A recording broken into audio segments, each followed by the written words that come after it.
Mesdames et messieurs, bonsoir et bienvenue dans votre émission Café Scientifique. Nous y sommes encore cette semaine. C'est une initiative du journal scientifique et technique du Mali, aujourd'hui devenu Science et Société. Ici, nous ne jurons que par la science et la science et le développement.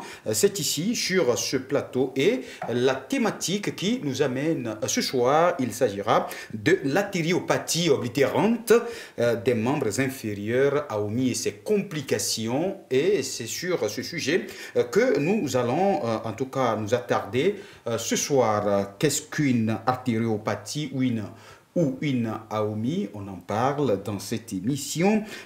Comment se fait le diagnostic d'une artériopathie? Alors, nous avons, pour en parler justement, Dr Mamadou Cissé. Il est docteur en médecine, spécialisation chirurgie thoracique et cardiovasculaire. Alors, je serai assisté sur ce plateau par Dr Koné Mazo, Dr Mazo Koné. Il est également sur ce plateau, c'est pour intervenir sur la question, mais posant des questions à notre invité, docteur Mamadou Cissé. Merci, docteur, merci d'avoir accepté notre invitation et bonsoir. Merci. Très bien. Dites-nous, quel est votre état d'esprit sur le plateau actuellement? Comment vous vous sentez? Merci encore de m'avoir invité sur ce plateau. C'est vraiment un honneur.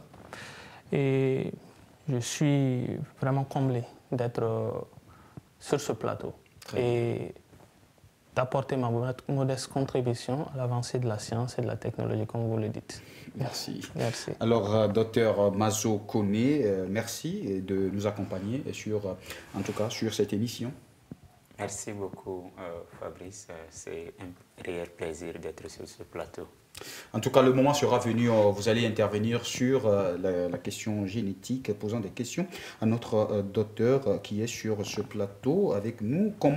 La première question, comment comprendre, ou bien quelle est la définition que nous pouvons donner à l'AOMI, artériopathie oblitérante des membres inférieurs? D'accord. Concernant la question d'artériopathie oblitérante des membres inférieurs, il faut le comprendre que c'est une obstruction, que ce soit totale ou bien partielle, des vaisseaux, surtout des artères, au niveau des membres inférieurs. Un membre inférieur, on peut attendre les pieds. Ok, des pieds. Oui. Très bien. Alors, qui peut être atteint par ce mal? Bon, il y a plusieurs patients. Maintenant, c'est surtout des patients avec des antécédents qui ont des facteurs de risque, comme par exemple le tabac, des patients qui sont tabagiques, également des patients âgés. Généralement, l'AOMI est détectée chez les patients commence à partir de 60 ans. Également, ceux qui font aussi beaucoup plus l'artériopathie, ce sont les diabétiques. Okay. Voilà.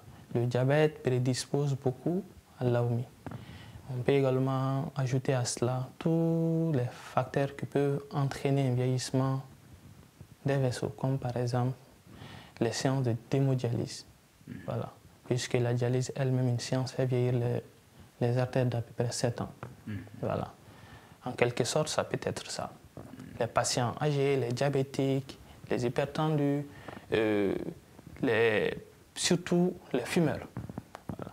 Okay. Alors, tout ce que vous venez de dire, quand même, ça fait partie des facteurs et des risques de cette maladie. Oui. Mais développez-nous un peu, qu'est-ce qui peut amener le vieillissement des vaisseaux? Alors, il faut comprendre que tout être vivant, que ce soit biologique, est amené à vieillir. Les vaisseaux aussi vieillissent. Pour vous amener un peu sur ce thème, j'aimerais un peu peut-être faire un petit rappel structurel des vaisseaux, petit rappel anatomique. L'artère comprend 3 couches. Il faut le comprendre comme ça. Il y a une couche qu'on appelle intima, qui est la couche qui est en contact direct avec le sang, à l'intérieur de laquelle la partie la plus intime est tapissée par l'endothélium. D'accord? C'est cette couche même qui est en contact direct avec les cellules sanguines. Après, il y a la média, c'est-à-dire la couche intermédiaire, qui est musculeuse. C'est elle qui est responsable de tout ce qui est contraction, vasoconstriction, vasodilatation des vaisseaux. Et il y a la dernière couche qui est l'adventice, qui permet de fixer les vaisseaux aux organes avoisinants. Maintenant, avec l'artériopathie, c'est cette couche intimo-médiale-là qui est détruite. Détruite par quoi? En général, c'est surtout l'athérome. L'athérome, pour faire simple, c'est comme un dépôt de graisse.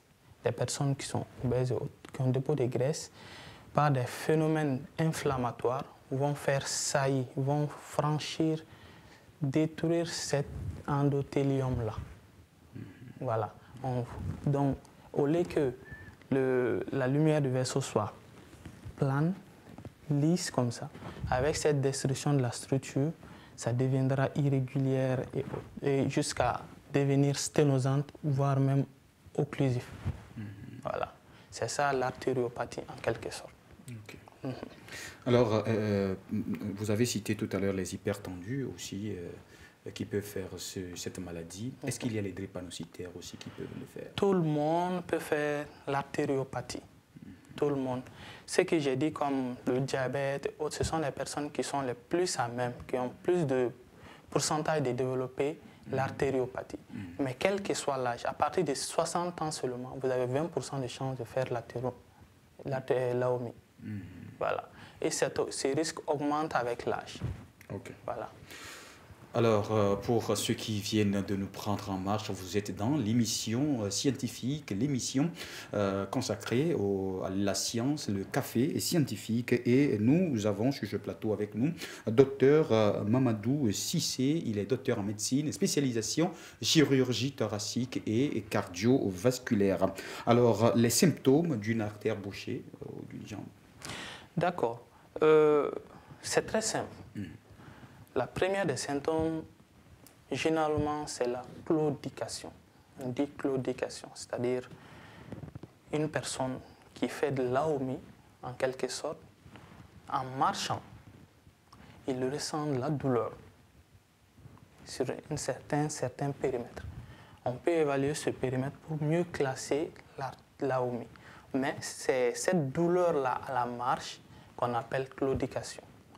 D'accord? C'est une douleur qui peut siéger au niveau des fesses et descendre jusqu'au niveau des pieds. C'est ça.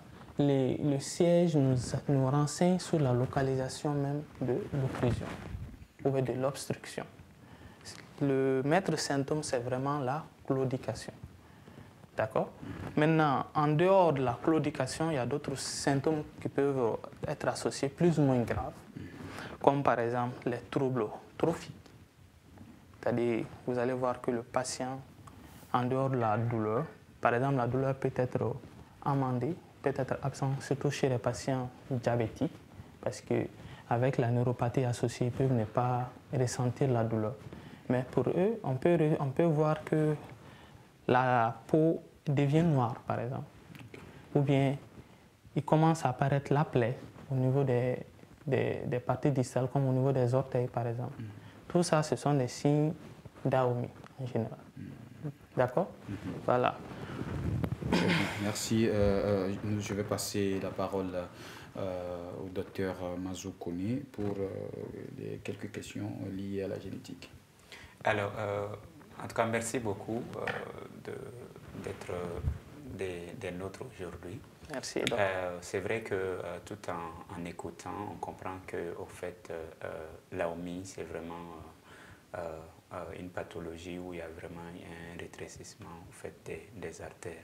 Alors, il y a des personnes qui sont souvent qui ont naturellement des artères réduites. Ou encore, par exemple, moi, je fais beaucoup de prélèvements sanguins. Je suis un technicien de labo. Et souvent, on rencontre des gens où vraiment il est très difficile de retrouver leurs veines, ou souvent on les appelle des gens qui ont vraiment des petites veines. Donc, est-ce que ces gens-là sont, c'est-à-dire beaucoup plus à risque pour l'AOMI? Et est-ce que aussi l'AOMI a une prédisposition génétique? Ou bien s'il y a des causes génétiques, est-ce qu'il y a vraiment des causes génétiques qui sont bien déterminées? D'accord, merci, chers collègues. Effectivement, dans les facteurs favorisants, que même dans les étiologies, c'est-à-dire les causes de l'AOMI, on peut retrouver des facteurs prédisposants ou bien même génétiques. Mais c'est vraiment très rare.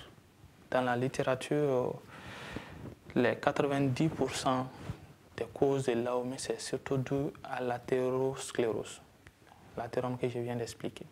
Mais néanmoins, il existe les 10%, il y a les facteurs génétiques dedans. Il peut y avoir même des facteurs infectieux. Parmi les facteurs génétiques, on peut retrouver peut-être la maladie de Marfan. Ça, c'est une prédisposition génétique. Ce sont des personnes qui ont des vaisseaux, pas seulement les vaisseaux, mais quasiment, ils ont un corps tellement élastique, c'est-à-dire déficit fibroélastique. D'accord? Il y a également des patients qui font des maladies systémiques, comme par exemple le lupus. Voilà. Ce sont des patients qui sont le plus à risque de développer aussi l'AOMI. Voilà. Donc, merci, Dr Mazo Kone, pour cette intervention sur la question génétique liée à l'AOMI. Alors, Dr Mamadou Cissé, quels sont les stades d'évolution de la thyréopathie? Merci.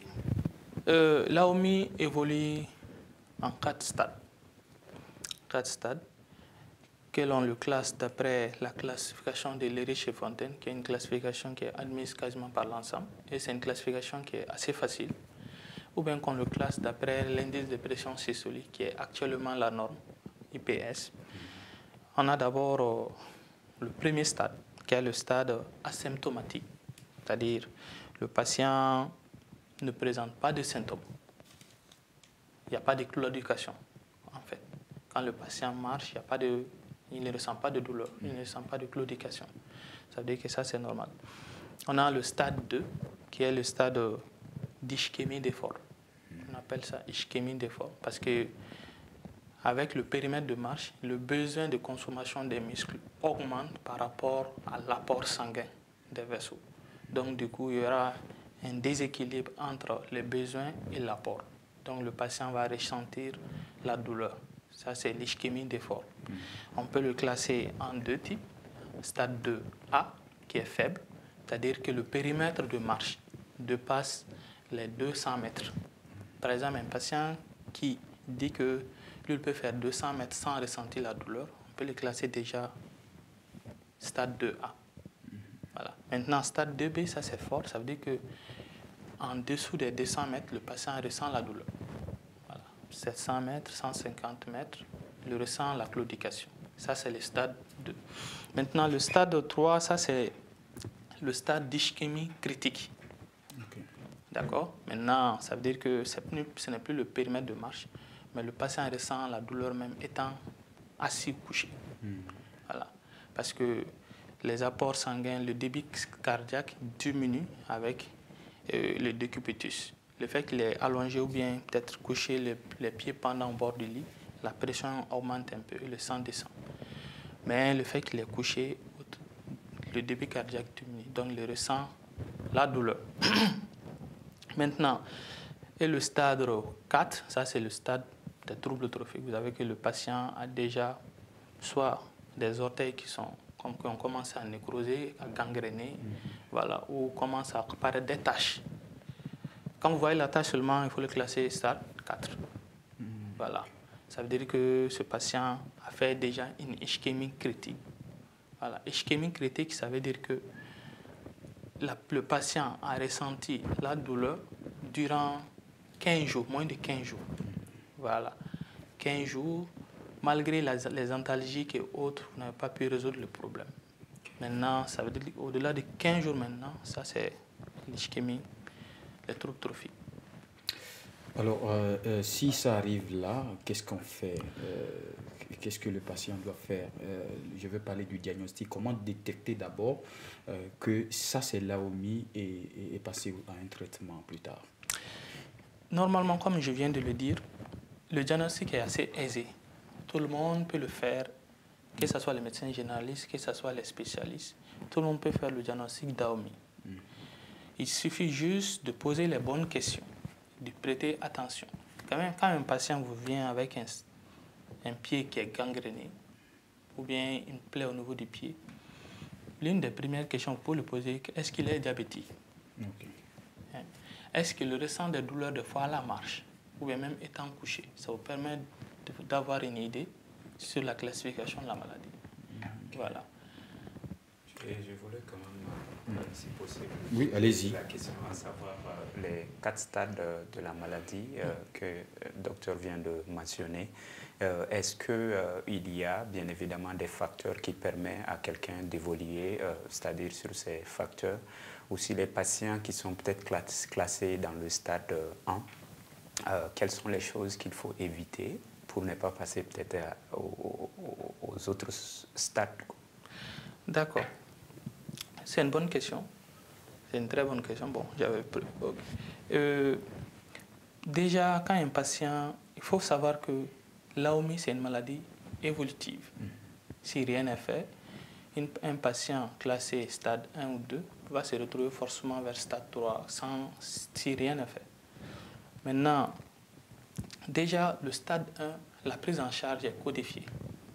Il faut vraiment insister sur la maîtrise ou même l'arrêt des facteurs favorisants. Par exemple, si le patient est tabagique, il faut qu'il arrête de fumer. Il faut vraiment aller vers le sevrage. Si le patient ne fait pas d'effort, par exemple la marche, il faut lui conseiller la marche. Si vous savez que c'est un patient qui ne peut pas maintenir, il ne sera pas trop discipliné ou il n'aura pas trop la volonté de faire la marche, il faut être persuasif, peut-être même lui proposer un centre pour qu'il puisse être assisté. Voilà. Également, ces patients-là, il faut les prescrire des statines, c'est-à-dire ceux qui réduisent les taux d'athérome dans le sang.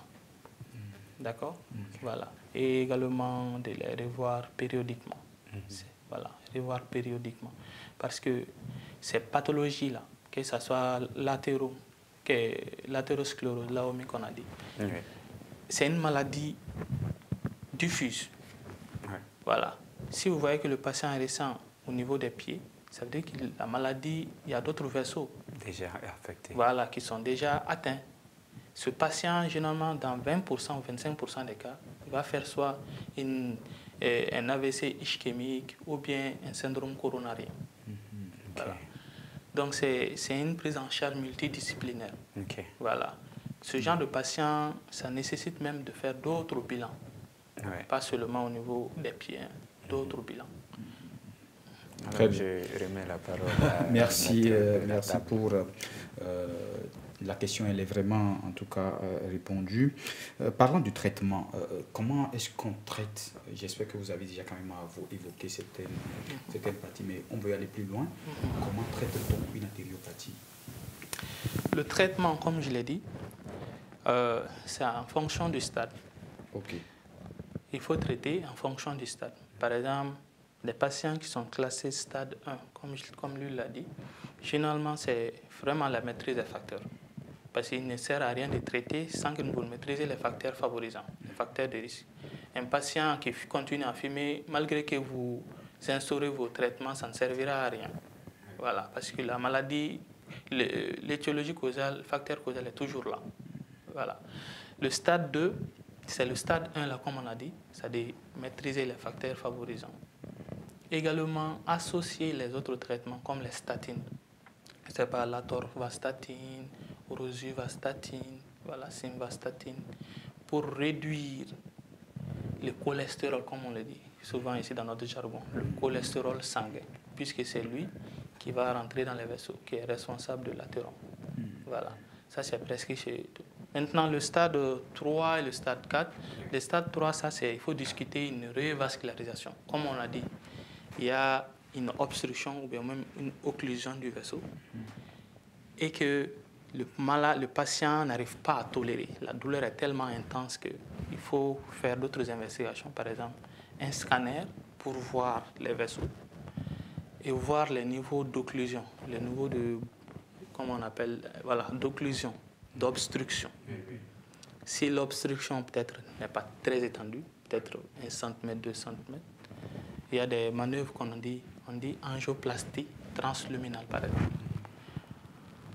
C'est une technique qui consiste à aller dilater le vaisseau, l'artère, dilater, pour casser cette athéropathie-là et pouvoir l'ouvrir et placer un stent pour empêcher que le vaisseau ne se reste rétréci. Mais ça, ce traitement, il est chirurgical.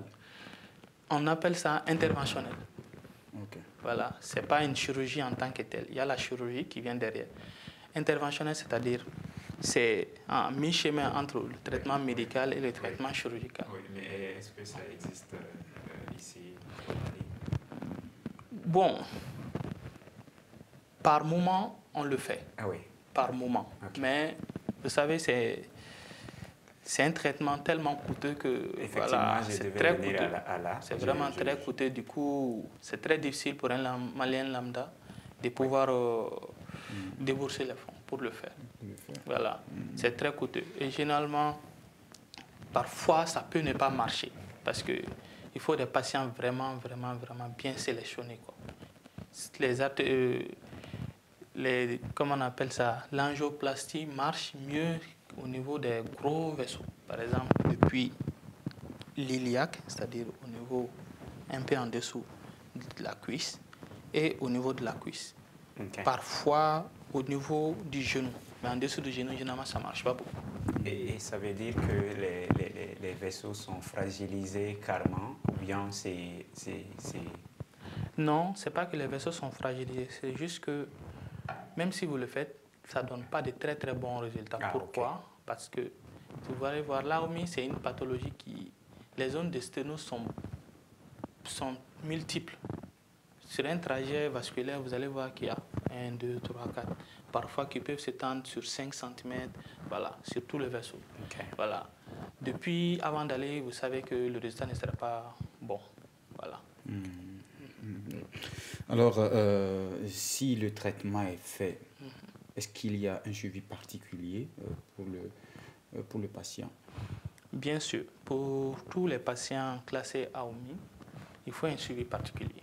Okay. Voilà. Comme on l'a dit, il faut, par exemple, un bilan cardiaque. Ce bilan cardiaque doit normalement comprendre un ECG, un écho-cœur, et même parfois une coronarographie, c'est-à-dire pour voir également les vaisseaux qui irriguent le cœur, pour voir si eux aussi ne sont pas sténosés. Ça comprend également un bilan au niveau des troncs supra-aortiques, les vaisseaux qui irriguent le cerveau. Voilà. Et c'est ce bilan qui doit normalement se faire tous les 3 à 6 mois, voire 1 an, voire tous les 4 ans. Voilà. Ok, très bien. Alors, quelles sont les complications? En tout cas, vous avez déjà quand même parlé des complications. Si, en cas de complications, qu'est-ce qu'on fait? On fait la chirurgie ou pas? Ou on laisse le patient mourir? Non, on ne laisse pas le patient mourir. L'objectif du médecin, c'est toujours soigner, toujours essayer de sauver la vie du patient. Oui, au cas où vous-même, comme vous l'avez dit, il y a certains cas, vous-même savez que la chirurgie ne va rien donner. Bon, la chirurgie en tant que telle, c'est la ponction, le pontage plutôt, le pontage. Par exemple, on sait que l'angioplastie, c'est la dilatation du vaisseau. Parfois, si ça ne marche pas, ou on sait que ça ne marche pas, ou bien la zone sténosée est trop longue pour être dilatée, on peut faire un pontage. Okay. C'est-à-dire, on essaie de court-circuiter la partie. On prend une veine, c'est-à-dire la veine, sillonnement la veine saphène, sur le même pied. On le branche sur l'artère, la partie artère en amont et en aval, pour court-circuiter la partie là. Voilà. Ça, ce sont les options chirurgicales. Voilà. Mais bon, de toutes les façons, comme parfois les zones de sténose sont tellement longues, parfois ça ne servira à rien. Par exemple, au niveau des stades 4, où il y a l'apparition de gangrène ou autre, il n'y a pas d'autre solution, il faut aller vers l'amputation. Okay. Voilà, il faut aller vers l'amputation. Et pendant ce temps, comment vous gérez la douleur du patient? Bon, la douleur du patient, c'est une prise en charge multimodale. Hein. On peut voir si les paliers 1 gèrent la douleur, on y va avec. Si les paliers 1 ne gèrent pas, on peut aller jusqu'au morphinique, ou même jusqu'à la morphine. Wow. Oui. Certains patients, on peut aller jusqu'à la morphine. tellement la douleur est intense. Et là, ça peut prendre combien de temps sur cette période avec la morphine? Parce que je sais que c'est vraiment un produit fort. Oui, mais bon, juste le temps de résoudre le problème. Par exemple, si le patient doit être amputé, parce que généralement, il faut aller, quand il n'y a plus de solution et qu'il faut aller vers l'amputation, il faut aller vers l'amputation. Parce que si vous n'allez pas vers l'amputation, le patient risque de faire d'autres problèmes, comme les infections qui vont se terminer par une septicémie, qui peuvent même emporter le patient. Voilà. C'est vrai, l'amputation en elle-même représente aussi une morbimortalité aussi. Voilà. Plus l'amputation est majeure, plus la mortalité aussi est un peu élevée. Voilà. C'est vraiment le bénéfice, c'est de peser le pour et le contre. Très bien. Alors, est-ce qu'il y a un moyen de prévenir l'apparition d'une artériopathie? Est-ce qu'il y a un moyen vraiment de prévenir ça? Il y a des moyens de prévention. Okay. D'abord, ne pas fumer. Ou bien si on fume, arrêtez de fumer. Ça, je crois que cette partie elle est à noter avec un bic rouge. Si on fume, arrêtez de fumer. Sinon, on peut faire une artériopathie. Oui. Continuez, docteur. Parce que le tabac seul, c'est même pas pour l'artériopathie seulement. Vous savez, quasiment 35% des patients peuvent décéder suite à une artériopathie associée à un cancer. Un cancer des poumons. Oui, parce que, par exemple, le cancer du poumon, la première étiologie, c'est le tabac aussi. Oui. Voilà. Également, favoriser l'exercice, la marche. Vraiment la marche, l'exercice. Vraiment. Ne serait-ce que 2 à 3 km par jour, 30 minutes de marche par jour. Oui. Voilà. Également, essayer d'avoir une hygiène de vie saine. C'est-à-dire? Manger moins gras, moins salé, consommer plus de fruits et légumes, faire de l'exercice. Rester zen, éviter tout ce qui est stress et autres. Voilà. Bon, j'espère que... en tout cas, ça, quand même, tous les docteurs qui passent, en tout cas, tous ceux qui passent sur ce plateau-là où vous êtes assis, on dirait que c'est le même schéma. Ne pas fumer, il faut pratiquer des exercices physiques, il faut favoriser le sport, il faut manger légumes. Bon, c'est très bon. Maintenant, est-ce que nous avons suffisamment de fruits? Ou s'il y en a, est-ce que nous avons les moyens d'en acheter? Bon, la question n'est pas à vous. La question vraiment n'est pas à vous. Hein. Donc, on a compris comment prévenir l'apparition d'une artériopathie de la jambe ou du pied. Alors, est-ce qu'il y a une espérance de vie, par exemple, d'une personne vivant avec une artériopathie? L'espérance de vie, ça existe. Mais une fois encore, ce ne sont pas des données nationales. Okay. Voilà. Généralement, au Mali, vous ne trouverez pas des données assez fiables. Ce sont juste des données monocentriques. Okay. Voilà. Que ce soit dans un hôpital ou bien peut-être un CH ou bien quand même un service seulement qui publie ces données. Voilà. Avec ça, on ne peut pas travailler avec. Mais quand même, des données ont été faites, des publications ont été faites par-ci, par-là, surtout par les Français. Voilà. Déjà, la morbimortalité à 10 ans, c'est 50%. Okay. Voilà. Non, plutôt c'est 10%. 10%. 10%. Okay. Voilà. Et à 15 ans, 30%. Okay. Voilà. Donc ça augmente avec l'âge? Ça augmente avec l'âge. Okay. C'est ça. Et est-ce qu'on peut faire un lien entre... est-ce qu'il y a une explication, le fait que ça augmente avec l'âge, ou bien c'est le vieillissement qui explique déjà ça? C'est juste le vieillissement. Ok. Voilà, c'est juste le vieillissement.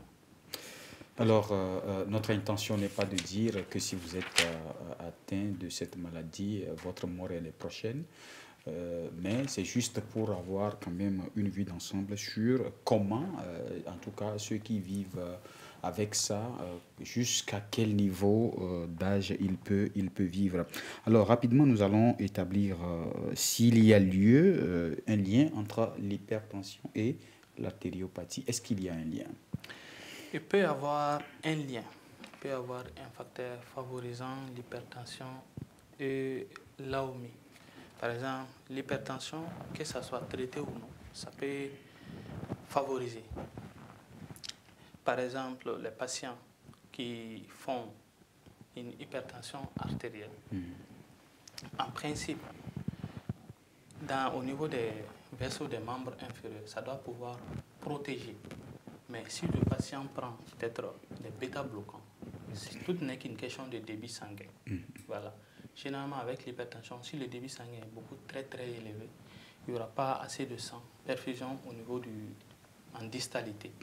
Donc, ça peut réveiller les symptômes. Voilà. Maintenant, les patients aussi qui prennent les bêta-bloquants. Les bêta-bloquants, c'est-à-dire, ce sont ceux-là qui agissent sur le cœur pour diminuer un peu la fréquence de contraction. Voilà. Tout ce qui peut amener à diminuer la fréquence de contraction, c'est-à-dire à diminuer le débit du cœur, c'est-à-dire la quantité de sang pompée par le cœur par minute, peut favoriser la hausse. Ok. Voilà. Très bien. Alors, nous tendons vers la fin de cette émission. Alors, si vous venez de nous rejoindre, alors nous sommes dans l'émission Café Scientifique et c'est avec Dr Mamadou Cissé. Il est docteur en médecine, spécialisation chirurgie thoracique et cardiovasculaire. Nous sommes en train de parler de l'artériopathie oblitérante des membres inférieurs et ses implications. Alors, est-ce qu'il y a des statistiques disponibles sur le cas de Laomi au Mali? Est-ce qu'il y en a réellement? Donc, c'est ce que voilà, c'est ce que vous avez dit. Voilà. Il n'y en a pas de données, officielles. Voilà, nationales. Mais il y a des données monocentriques. Par exemple, là où je suis actuellement, au centre Mère-Enfant de Luxembourg, ils ont fait une étude de 2018 à 2022. Voilà, sur 1139 patients qui ont consulté pour des pathologies vasculaires. 639 sont des AOMI, ce qui représente à peu près 32%.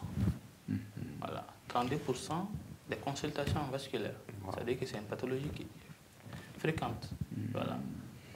Mais c'est fréquent, mais j'ai l'impression à mon niveau que nous n'en parlons pas souvent. Ou bien vous aussi, vous ne communiquez pas trop sur vos travaux de recherche. Ça peut être l'un ou l'autre. L'un ou l'autre, en quelque sorte. Parce que l'AOMI, c'est une pathologie qui est assez connue en milieu médical en principe. Mais généralement... Est-ce que la population est sensibilisée? Est-ce que la population sait de quoi on parle? Bon, les politiques gouvernementales sont axées surtout sur des pathologies de masse. Voilà. La prise en charge de masse, des pathologies épidémiques, prise en charge épidémique et autres, par exemple, palu, dengue ou bien Covid. Voilà. Les pathologies de ce genre n'ont pas assez de visibilité, même si ils sont beaucoup, même s'ils sont fréquentes, même si elles sont fréquentes, elles ne bénéficient pas beaucoup de l'attention des autorités aussi, quoi. Voilà. Bon, les communications se font là-dessus. Mais généralement, les données nationales et autres, ça relève plutôt des administrateurs, ceux qui nous dirigent, par exemple les ministres ou bien le DNS. Voilà. C'est eux qui peuvent faire ce genre de collecte. Très bien. Alors, ça veut dire qu'il n'y a pas une prise en charge de manière officielle au Mali sur l'AOMI? Tout ce qui est protocole de prise en charge, généralement, c'est codifié. Mais au Mali, il n'y a pas de protocole de prise en charge codifié. Voilà. Généralement, on calque notre prise en charge sur ceux des Occidentaux. Comme notre référence, même en matière de sciences, c'est la France. Donc, on calque notre protocole de prise en charge sur la France. Maintenant, disons l'Europe, parce qu'eux aussi, ils ont des associations voilà, qui font des communications, des communiqués, des publications. Voilà. Et généralement, on calque notre procédure, manière de procédure sur ces sociétés savantes. Parce qu'eux, ils ont des données fiables, ils travaillent, ils font des publications. Et ces données, ça a des valeurs probantes, c'est des données probantes. Voilà. Très bien. Est-ce que ça veut dire que vraiment il n'y a pas de communication, que ce soit par exemple des conférences organisées ou encore des sensibilisations par rapport à cette maladie au Mali? C'est que vraiment, parce que à vous entendre parler, vraiment la communication, elle n'est pas vraiment bien développée dans ce domaine. Ou bien si vous communiquez, est-ce que vous pouvez nous dire un peu plus davantage sur les formes de communication que vous en faites? Généralement, les communications en matière de santé au Mali, c'est surtout les congrès, c'est-à-dire les congrès ou bien les conférences organisées par les sociétés savantes, Oui. Voilà, et les publications dans les journaux scientifiques. Oui. Voilà. Et en dehors de ça, bon, ce sont des bonnes choses, mais généralement, ça ne bénéficie pas beaucoup à la population. Oui. Voilà, ça bénéficie plus à la communauté scientifique et ceux qui s'y intéressent. Voilà. Maintenant, les autres volets, on connaît, parfois on peut communiquer, mais à ma connaissance, il n'y a pas beaucoup de communication là-dessus. Voilà, il y a vraiment pas, il y a beaucoup de choses à faire dans ce domaine-là. Voilà. Est-ce que c'est-à-dire qu'il faut faire un focus santé sur cette maladie pour permettre à la population de bien la connaître et peut-être aussi aider les uns et les autres pour ceux qui fument, pour ceux qui peut-être ne font pas de sport, c'est vraiment un grand pas. Ok, voilà. Merci. Merci. Nous sommes comme nous sommes des journalistes qui s'intéressent à la science, on a pris bonne note. On vous reviendra dans les jours à venir. Alors, pratiquement à la fin, une question? Bon, pas vraiment une question, mais pour dire que peut-être c'est aussi voir au niveau des médecins, l'ensemble des médecins qui peut-être sont spécialisés dans ce domaine, de vraiment beaucoup communiquer du moment où même il est difficile d'avoir des données au fait sur cette maladie. Ça veut dire qu'on ne va pas utiliser le mot négligé, mais bon, ça revient un peu peut-être d'une manière à ça, ce n'est pas visible. Et je crois que quand une pathologie, elle n'est pas visible, ça fait que la population n'est pas au courant de ça. On devient informé que lorsque peut-être on a un parent ou bien voilà, une personne proche qui est atteinte. Et en ces moments, je pense que ça n'aide pas au fait à la prévention. Parce que la prévention nécessite une connaissance d'abord, avant de pouvoir, parce que si on ne connaît pas quelque chose, on ne peut pas se prévenir de cette chose. L'ensemble des médecins qui interviennent dans ces domaines, qu'ils puissent peut-être avoir un moyen de communiquer sur cette pathologie. En tout cas, nous, au niveau de sciences et sociétés, nous sommes disposés à vous aider et à partir avec vous dans la communication sur cette pathologie. Merci. Alors, merci, docteur Mazo Kone, pour cette intervention. Alors, dernière partie de cette émission, c'est consacré aux questions diverses. Est-ce que, docteur Mamadou Cissé, est-ce que vous êtes marié? Je suis marié. À combien de femmes? À une femme. À une femme. Vous avez des enfants? J'ai deux enfants. Une fille et un garçon. Ah, très bien. Merci. Alors, quel est le plat malien que vous adorez? Disons que je suis assez gourmand. J'aime quasiment tout ce qui est plat malien, du moins si c'est bien cuit. Bien oui, préparé. Là, vous n'avez pas répondu à ma question. Je n'ai pas de préférence en tant que tel. Quand même, ce que je préfère, j'aime vraiment le déguet. Voilà. Voilà, c'est maintenant que vous avez répondu à ma question. Alors, quels sont les pays que vous avez déjà visités? Bon, en dehors, j'ai juste visité la Côte d'Ivoire à 2 reprises seulement. Sinon, à part ça, je ne suis pas allé dans d'autres. Et à l'intérieur du Mali? À l'intérieur du Mali, bon, quelques régions. J'ai fait Kaï, Koulikoro, Sikasso, Ségou, Mopti. Très bien. Je ne suis pas allé au-delà. Ok, à part la science, qu'est-ce qui vous passionne encore plus? Bon, la science est vague parce que je pense que ça touche quasiment beaucoup de domaines. Oui, voilà. À part votre domaine, voilà. Le domaine vous aimez? J'aime l'éthique. La technologie, franchement, je suis passionné par la technologie. La technologie. Voilà. Et De temps en temps aussi, j'aime la lecture, je suis passionné par la lecture. Ok. Voilà. Si vous n'étiez pas médecin, vous devriez être quoi? Bon, cette question, peut-être je me l'ai supposée il y a longtemps. Quand j'étais encore peut-être faire la 9e année ou autre. Si je n'étais pas devenu médecin, peut-être avant, j'aimais jouer au foot. Et après? Maintenant, peut-être informaticien. Ah, d'accord. D'accord. Merci beaucoup. Un dernier mot? Bon, franchement, je suis vraiment ravi d'être sur ce plateau. Et je remercie vraiment l'équipe technique pour m'avoir invité encore une fois. Merci. Merci. Alors, mesdames et messieurs, cette émission s'achève ainsi. Merci à vous de l'avoir suivi. Très bonne suite de nos programmes sur Alafia TV. Alors, c'est une émission initiée par le journal scientifique et technique du Mali, aujourd'hui devenu Sciences et Société. Nous étions avec le docteur Mamadou Sissé, docteur en médecine et spécialisation en chirurgie thoracique et cardiovasculaire. J'étais accompagné dans cette émission par docteur Mazo Kone. Alors, merci docteur Mazo Kone. Toi et moi, on est de la maison, donc même si je ne te remercie pas, c'est pas grave. Merci beaucoup, en tout cas. Merci. Très bien. Un dernier mot, peut-être? Bon, je suis très content et je crois que nous remercions beaucoup Dr Madou qui a accepté notre invitation et j'espère qu'on va avoir encore d'autres événements, d'autres séances ensemble sur cette maladie parce que je crois qu'on doit beaucoup communiquer sur cette maladie ensemble. Très bien. Merci. Alors, on se retrouve la semaine prochaine pour d'autres aventures. D'ici là, prenez soin de vous. Retenez que c'est Dieu qui demeure fort en toutes choses.